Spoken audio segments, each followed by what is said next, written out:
Lucas capítulo 5, a partir do verso 1. As pregações, nos últimos 2 domingos que eu preguei aqui a tentação de Jesus. E depois nós falamos um pouco sobre a cura de um endemoniado em Cafarnaum, a cura de Pedro e muitas outras curas que aconteceram.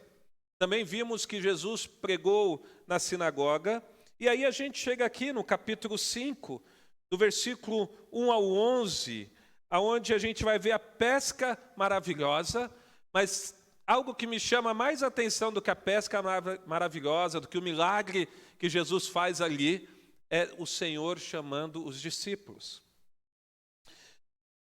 Vamos ler a partir do verso 1. Eu vou ler até o verso 5, você deixa a sua Bíblia aberta e à medida que a gente for fazendo a exposição, eu vou lendo os outros textos. Diz assim: Aconteceu que Jesus estava junto ao lago de Genezaré e a multidão o apertava para ouvir a palavra de Deus. Então ele viu 2 barcos juntos à praia. Os pescadores tinham desembarcado e estavam levando as redes. Entrando num dos barcos, que era o de Simão, Jesus pediu-lhe que afastasse um pouco da praia. E assentando-se do barco, ensinava as multidões. Quando acabou de falar, Jesus disse a Simão: Leve o barco para o lugar mais fundo do lago, e então lance as redes de vocês para pescar. Feche os olhos uma vez mais, por favor. Pai, nós te louvamos, Senhor. Tu és um Deus poderoso, Pai. Por isso, nessa noite, rogamos a Ti para que fale conosco, para que fale com a Tua igreja. Senhor, rogamos que o Senhor abra o nosso entendimento acerca da Tua palavra e do chamado de Deus para as nossas vidas em servi-lo com excelência, numa adoração sincera, Pai. Em nome de Jesus, amém. O que Deus vai fazer, o chamado de Deus para Pedro, por exemplo, é algo extraordinário. E a gente vai ver que, diante da convocação de Cristo, há por parte do apóstolo Pedro, a gente vai ver que há uma resposta radical em obedecer ao Senhor. E algumas vezes, irmãos, em nossas vidas, é preciso responder com radicalidade o chamado de Deus para nós. Quem nunca mudou de compromisso, ou mudou a direção para um lugar que estava indo para outro, mediante um chamado, ou mediante um acontecimento? Pedro era um pescador. As multidões estavam sabendo que Jesus havia operado muitas curas. As multidões ali sabiam que Cristo havia libertado o endemoniado em Cafarnaum. E a Bíblia diz que Jesus estava junto ao lago de Genezaré. E quando milagres acontecem, quando coisas surpreendentes acontecem, as pessoas vão atrás para saber o que está acontecendo. E a Bíblia diz que havia ali uma grande multidão. E aonde tem multidão, tem aperto. Aonde tem multidão, tem tumulto. As pessoas queriam se aproximar. As pessoas queriam ouvir a palavra de Deus. Diante de tudo o que Cristo estava fazendo, havia o desejo de ouvir aquilo que Cristo tinha para falar. Então a gente vai ver que essa grande multidão compareceu ali, junto ao lago de Genezaré, aonde Cristo se encontrava, para ouvir a pregação de Cristo. Se apertava. Talvez havia ali um empurra-empurra diante do mestre. O povo querendo ouvir, estavam em volta de Cristo, queriam ver o que ele tinha a lhe dizer, estavam despertados para ouvir a proclamação das boas novas pelo mestre. Cristo estava numa praia, cercado de pessoas e envolvido em meio a uma grande multidão. Sabe quando acaba o culto aqui na nossa igreja e tem espaço conviver ali no fundo, e as irmãs preparam aquela mesa, aquele chá, aquele café, aquele bolo? Você já ficou em silêncio enquanto os irmãos conversavam, para vocês verem o burburinho daquela conversa? A altura que fica a conversa dos irmãos. Agora você imagina uma grande multidão, por mais que alguns ali queriam ficar quietos, essa multidão ela não discrimina quantos eram homens, quantos eram mulheres, se haviam crianças ou não, mas possivelmente havia ali crianças, e criança faz barulho. Havia uma grande multidão em volta do mestre. E quando há uma grande multidão no mesmo patamar de pessoas, no mesmo lugar, aqueles que estão mais atrás têm dificuldade de ver quem está à frente. De forma que ficava difícil ser visto por todos, ou mesmo ser ouvido diante do grande número de pessoas. E tem mais um detalhe. Quando há uma grande quantidade de pessoas, quando há uma aglomeração de pessoas, é difícil andar, além de ser barulhento. Não sei se você já teve a oportunidade de ir para São Paulo.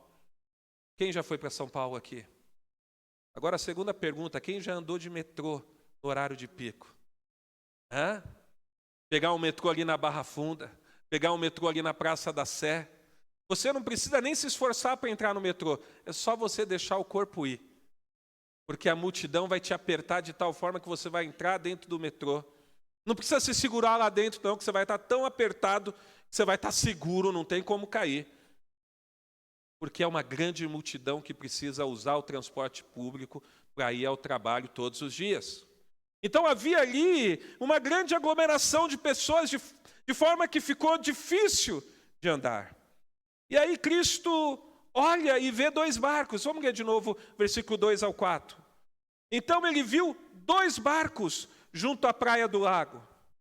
Os pescadores tinham desembarcado e estavam lavando, não levando. Quando eu li a primeira vez, foi levando, mas é lavando as suas redes. Talvez os pescadores eram igual ao César. O César ele vai fazendo churrasco e vai lavando as coisas. No final do churrasco, ele lava a grelha. Ele é bem organizado. Os pescadores foram ali e desceram do barco e começaram a lavar as suas redes. Então o que Cristo faz? Ele entra num dos barcos, que era de Simão, conhecido também como Pedro, e Jesus fala para ele, olha, afasta um pouco o barco da praia, de maneira que ele ficasse no centro daquela grande multidão. E aí ele se assenta e fica no barco, ensinando as multidões. E quando ele termina de falar, ele olha para Pedro e fala, Pedro, olha, vai para o lugar mais fundo do lago. E então você lança a rede para pescar. Então, tinha ali, como eu disse, 2 barcos. Um pertencia a Simão e André, e o outro pertencia a Zebedeu e os seus filhos. E aí a gente vai ver que Cristo entra num dos barcos, se afasta um pouco, e ele usa aquele barco como um púlpito, de maneira que ele pudesse ser visto de forma mais clara. Você já parou para pensar por que tem um púlpito na igreja? Porque púlpito é isso aqui, onde está apoiado minha Bíblia, meu tablet. E por que ele fica no centro? Há uma ética nisso, há um propósito. Ele fica no centro para mostrar a centralidade da palavra de Deus. Ele fica no centro para poder ser visto por todos que estão assentados na igreja. Por isso há uma importância, há uma forma de fazer, há uma ética do púlpito estar exatamente no centro da igreja. Antigamente não era só sobre um palco mais alto. Algumas igrejas mais antigas você vai ver que o púlpito ficava numa altura perto do teto, de maneira que todos pudessem ver quem estava ali pregando. Então Cristo ele faz daquele barco um púlpito, e dali ele começa a pregar a palavra de Deus, dali ele começa a ensinar acerca das coisas celestiais, ele traz ali doces ensinamentos, ele traz a sua verdade, ele traz vida contida em cada palavra que sai dos seus lábios. Porque a palavra de Deus é vida, é alimento para todo aquele que se alimenta dessa palavra. Aqueles que estavam ali, estavam tendo uma oportunidade maravilhosa, uma oportunidade de ver, uma oportunidade de contemplar com seus olhos, de ouvir com os ouvidos, uma mensagem direta da boca do Filho de Deus. Eu fico pensando, hoje nós não temos talvez uma oportunidade como essa de ouvir da boca de Cristo um sermão. Mas a gente tem a oportunidade de todos os finais de semana ouvir uma palavra fundamentada nessas Escrituras. Palavras que contêm os ensinamentos de Cristo. Palavras que são alimentos para nós. Palavra que nos confronta. Palavra que nos ensina a ser discípulos. Palavras que nos ensinam a ser discípulos, seguidores do nosso Mestre. Aquela multidão estava ali para ouvir Cristo pregar, para ouvir a mensagem das boas novas. E Cristo traz o seu doce ensinamento. E quando Cristo termina de pregar, ele olha para os pescadores e ele fala: olha, volte para o rio. Quem aqui já trabalhou uma noite inteira? Melhor. Quem trabalhou o dia inteiro e está cansado. E aí você não tem a oportunidade de ir para casa descansar. Porque enquanto você está tirando o seu uniforme da empresa, começa uma grande atividade de pregação e de louvor. Aqueles homens tinham pescado a noite inteira. E quando eles param para lavar suas redes, Cristo chega ali. E Cristo senta no barco e ensina e prega. E quando ele termina de pregar, ele fala: olha, volta a trabalhar. Pega a rede, vai para o lugar mais fundo e lança a rede ao mar. Nos chama a atenção. É uma demonstração também de cuidado e carinho com aqueles pescadores. Aqueles pescadores que ainda não haviam sido chamados para serem discípulos, aqueles pescadores que haviam trabalhado a noite inteira e não tinham conseguido pegar nada. Eu perguntei para vocês quantos já trabalhou o dia inteiro. Agora, quem aqui já trabalhou de vendedor? Ou trabalha de vendedor? E ficou um dia inteiro e não vendeu nada. É isso que aconteceu aqui. Eles ficaram a noite inteira e não pegaram nenhum peixe. Jesus manda eles voltarem. E aí me chama a atenção que Cristo estava mandando Pedro, que tinha afastado o barco para que ele pudesse ensinar a multidão, a se dedicar à sua vocação antes de ser chamado para seguir a Cristo e ser pescador de homens.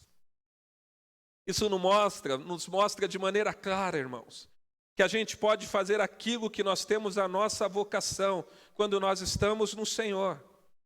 Na vocação que o Senhor nos deu, no chamado que o Senhor nos deu para trabalhar, a porta que o Senhor abriu para nós exercermos a nossa profissão, nós podemos exercer a vocação, porque é ali que o Senhor vai abençoar as nossas vidas através da nossa atividade.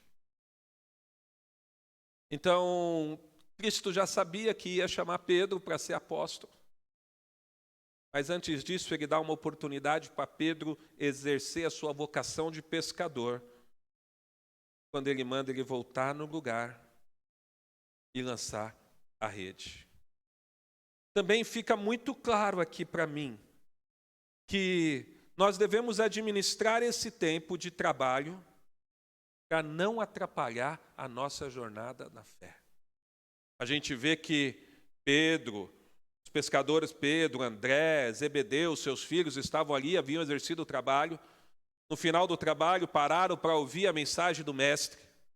Então a gente precisa entender que nós temos que administrar o nosso tempo na vocação e no trabalho que Deus nos deu, de maneira a não prejudicar a nossa adoração, de maneira a não prejudicar a nossa jornada da fé. Se a gente deixar, o trabalho consome. E não é só o trabalho secular. Eu que estou na igreja, é muito fácil entrar no ativismo. Mas nós não podemos permitir que atrapalhe. Pedro estava ali servindo e ouvindo o sermão de Cristo. Agora ele seria guiado por Jesus. Vamos ler do versículo 5 ao versículo 7 comigo, irmãos. Em resposta, Simão disse: Mestre, havendo trabalhado toda a noite, nada apanhamos, mas sobre esta sua palavra lançarei as redes. Fazendo isso, apanharam grande quantidade de peixes, e as redes deles começaram a se romper. Então fizeram sinal aos companheiros de outro barco para que fossem ajudá-los. E foram e encheram ambos os barcos, a ponto de quase afundarem. Então, eles haviam trabalhado a noite inteira, um trabalho que não havia prosperado, um trabalho que possivelmente tivessem trazido de alguma maneira frustração. Não havia acontecido como eles estavam esperando, porque às vezes a gente vai trabalhar e está com uma expectativa e de repente não acontece como nós queríamos. Mas mesmo diante da dedicação, porque eles ficaram a noite inteira ali, mesmo diante de todo o esforço que eles haviam empenhado naquela atividade de pescaria, eles não tiveram êxito, não pegaram peixes, estavam cansados, esgotados. Isso também me dá um entendimento que mesmo quando a gente se dedica, irmãos, mesmo quando a gente se prepara, vai haver dias difíceis no nosso trabalho. Vai haver dias que não acontece como nós gostaríamos. Naturalmente, irmãos, me parece aqui, por eles terem trabalhado a noite inteira e não ter pego nenhum peixe, naturalmente parece que tudo conspirava contra. Mas Pedro fala: olha, nós não pegamos nada a noite toda, mas sob a sua palavra eu lançarei a rede. Em Cristo, nós temos a segurança de obedecer e lançar as redes diante da ordem do Mestre. Pescadores que foram escolhidos por Cristo para serem soldados e estar com Ele. A gente deve fazer o que o Senhor nos ensina.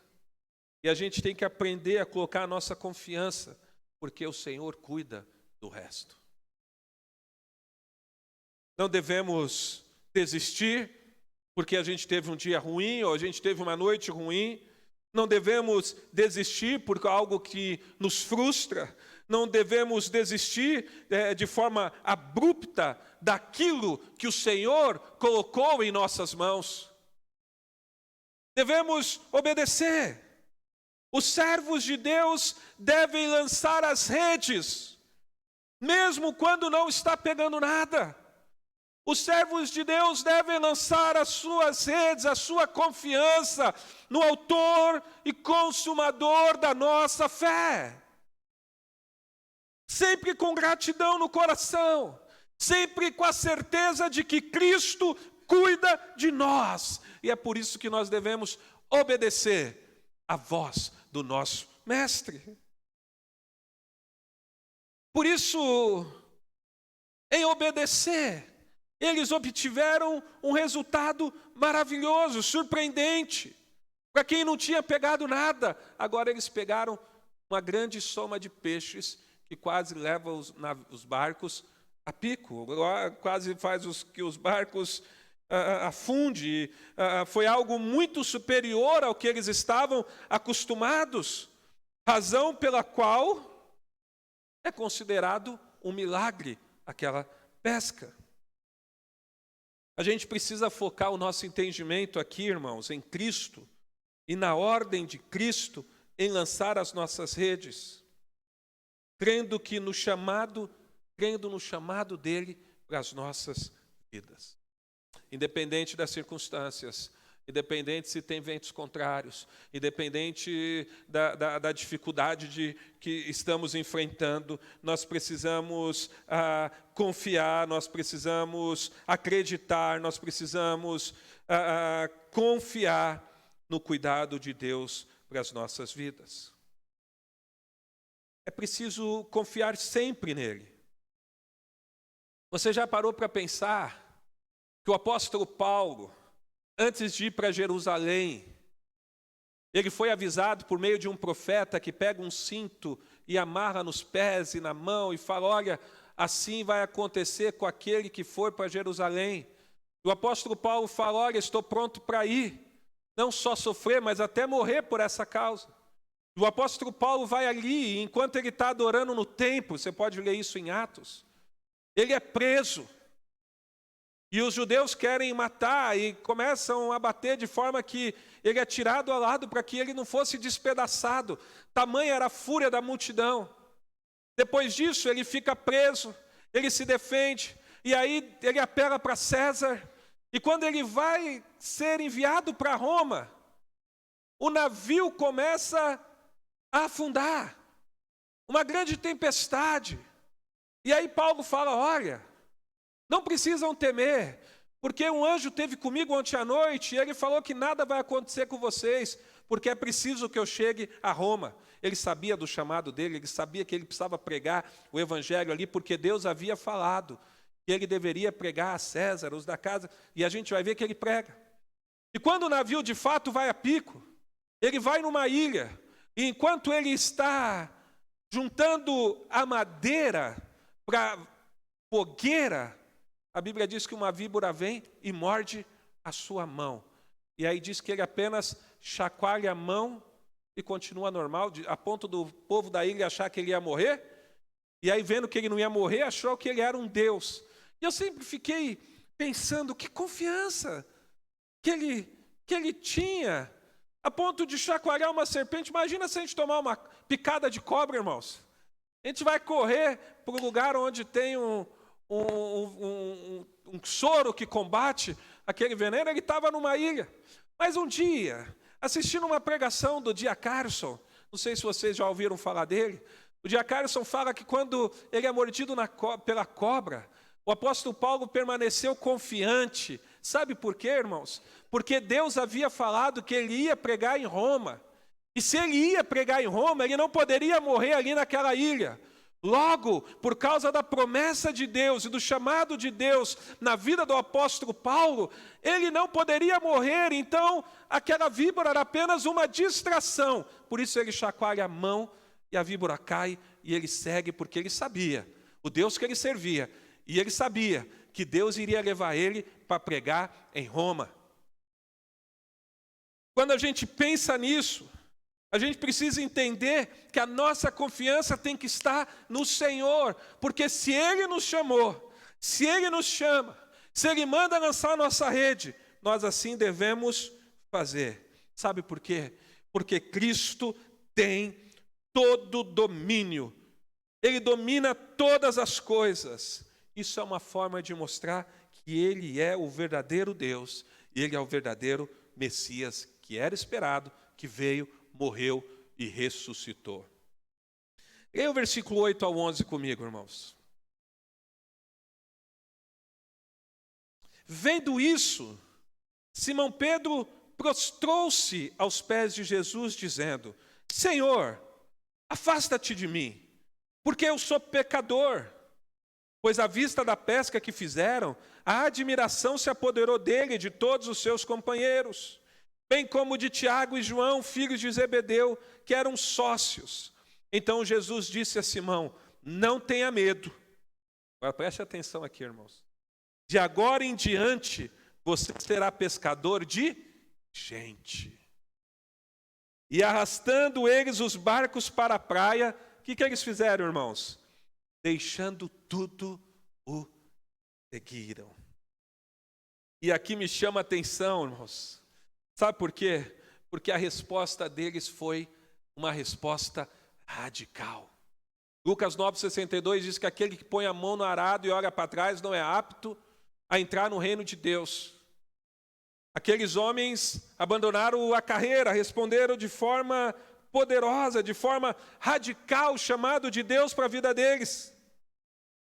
Diante da festa, diante de uma ação de Cristo, eles ficaram admirados, impactados, de tal forma que Pedro se prostra diante de Cristo. E ele fala: afasta-te de mim, afasta-te de nós. E é engraçado porque quando a gente é confrontado pela palavra, o sentimento que nós sentimos não é sentimento de que somos bons, mas sentimentos de impureza. Quando Isaías, ele vê o trono de Deus e os querubins voando com os rostos tampados, dizendo: santo, santo, santo, ele fala assim: ai de mim, que sou puro de lábios.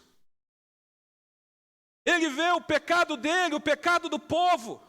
Quando a palavra de Deus vem, quando o confronto das Escrituras vem sobre as nossas vidas, nós vemos as fragilidades, as limitações que nós temos.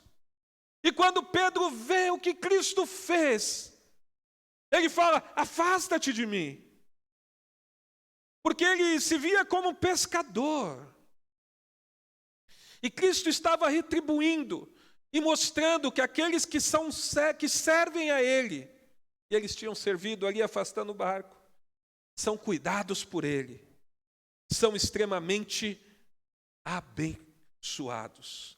Não como o mundo vê a bênção, mas no cuidado diário de Deus. A Bíblia diz: o pão nosso de cada dia nos dai hoje. É o cuidado do Senhor. E esse cuidado muitas vezes não é da forma que nós queremos ou imaginamos, mas é de acordo com a vontade de Deus nas nossas vidas. Mesmo que por um tempo, irmãos, a gente de alguma maneira possa trabalhar com parte do corpo de Cristo na igreja ou de alguma maneira e não apanhar nada, se nós confiarmos no Senhor, se a gente trabalhar com o corpo de Cristo e evangelizar as pessoas, quando eu falo apanhar, eu estou falando de evangelizar, de ganhar vidas para Cristo. Mas se a gente continuar confiando em Deus, lançando a rede de acordo com a palavra do Senhor, nós seremos instrumentos de Deus nas mãos de Cristo para abençoar a muitos. Pedro havia ficado impactado com o resultado. Pedro havia ficado surpreso com aquilo que estava acontecendo. Todos estavam admirados com o resultado da pesca. Todos estavam admirados com o resultado de terem confiado em Cristo e lançado a rede como o mestre havia mandado. Algo havia acontecido. E quando aconteceu, eles viram quem havia mandado. E diante disto, foram afetados por aquele sinal. Quando Cristo atua em nós, irmãos, e através de nós, essa ação toma conta de cada um, despertando e gerando vida e fé. As obras da graça, suas doutrinas, são impactantes na vida do que seguem a Cristo. Aquilo que o Senhor nos ensina, e quando nós lemos a palavra dele, quando a gente vê que Deus nos amou quando nós não merecíamos, que Ele nos amou quando nós estávamos mortos dos nossos pecados e delitos, quando nós olhamos para as nossas vidas, e a gente vê da onde o Senhor nos tirou das nossas paixões, nos tirou da escravidão do pecado, nos tirou dos desejos carnais que nós tínhamos, nos tirou de um lamaçal de morte, e a gente vê, olha, o Senhor nos resgatou, o Senhor nos deu vida quando nós estávamos mortos, isso impacta as nossas vidas. ou quando a gente vê o que aconteceu aqui no último dia dessa semana de evangelismo, quando os americanos, aqui os missionários estavam cantando, a igreja louvando ao Senhor, e a gente foi tomado de uma grande emoção, por causa da presença, por causa do amor desenvolvido entre irmãos, e a gente começa a perceber, isto é igreja. E quando nós estamos na igreja, nós amamos e somos amados. Quando nós estamos na igreja, nós encontramos uma pessoa que a gente nunca viu, e a gente é capaz de se afeiçoar a ela, por causa do amor de Cristo em nós.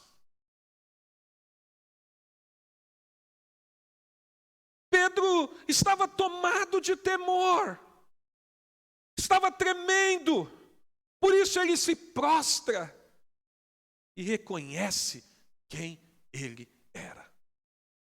E aqui é algo que me chama a atenção, irmãos, porque diante de Cristo, quando o Senhor fala aos nossos corações, a gente se reconhece quem nós somos.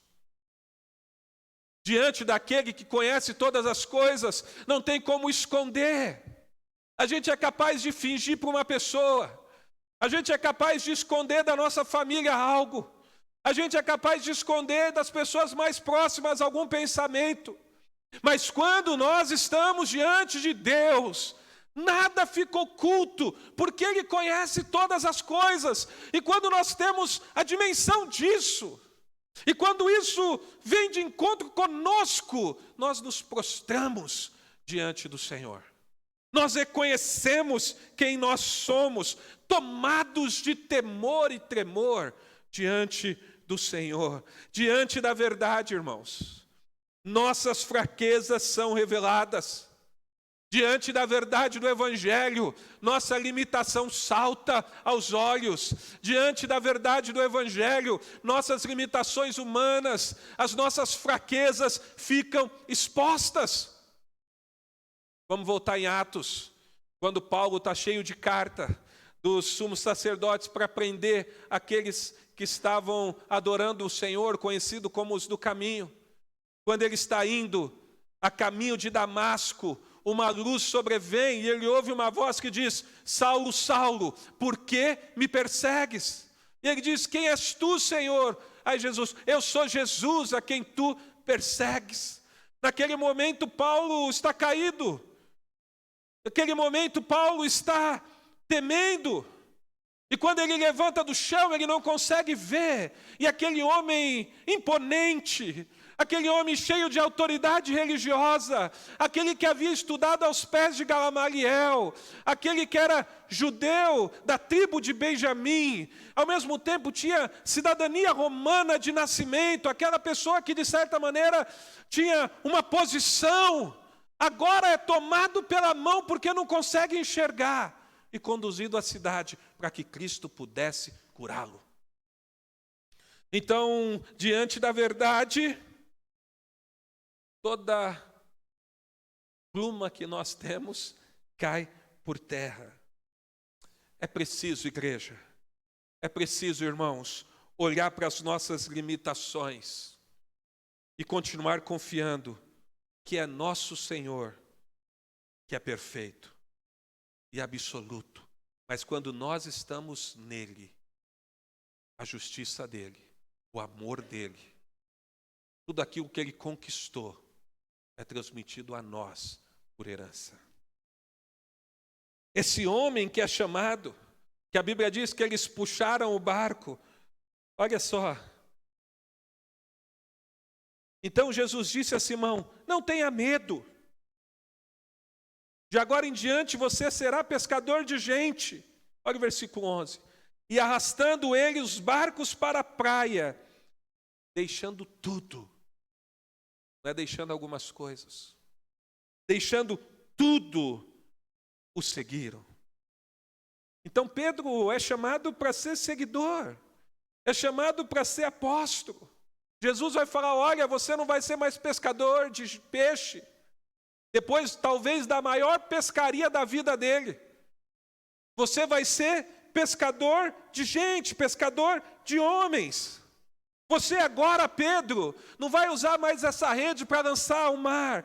Agora você vai usar a rede do Evangelho para alcançar vidas para o reino de Deus. E a gente vai ver Pedro pregando no Pentecostes e mais de 3.000 almas se convertendo ao Evangelho. A gente vai ver Pedro subindo para orar, Atos capítulo 3, e a gente vai ver um homem paralítico, e Pedro olhando para ele e falando, olha, não tenho prata nem ouro, mas o que eu tenho vos dou, levanta-te e anda. A gente vai ver Pedro pregando, vidas se convertendo. A gente vai ver Pedro entrando na casa de um gentil, Cornélio, Atos capítulo 10, e a gente vai ver que todos que estavam ali se convertem ao ouvir o Evangelho e recebem o Espírito. Queridos, você que está aqui, talvez Deus esteja te convocando nessa noite. Talvez Deus esteja te convocando a abandonar a vida passada. Talvez Deus esteja te convocando a abandonar, não sem antes preparar o caminho, mas talvez Deus está te chamando para o ministério. Deus nos convoca a abandonar tudo para seguir a Ele. E a gente vai ver, irmãos, que logo depois, Tiago e João também são chamados. Eu quero terminar dizendo que é preciso confiar em Cristo, é preciso buscar ouvir, mas não só ouvir, é preciso obedecer aos seus ensinamentos. É preciso responder um chamado de Deus com radicalidade, de forma radical. Diante do que Cristo nos diz, é preciso obedecer e fazer o que Ele nos ordena. Diante do chamado de Deus, é preciso cumprir e seguir a Cristo, sem ficar olhando para trás. O que passou, passou. Nós vamos olhar para frente, no que Deus está fazendo agora, no que Deus pode fazer usando a nossa vida como instrumento. Para trás nós olhamos e damos glória a Deus. Para trás a gente vê o que Deus fez e bendizemos o nome dEle, o adoramos, mas não com saudosismo de quem queria viver lá, mas olhando para frente com o entendimento e a confiança no que Deus pode fazer agora em nossas vidas.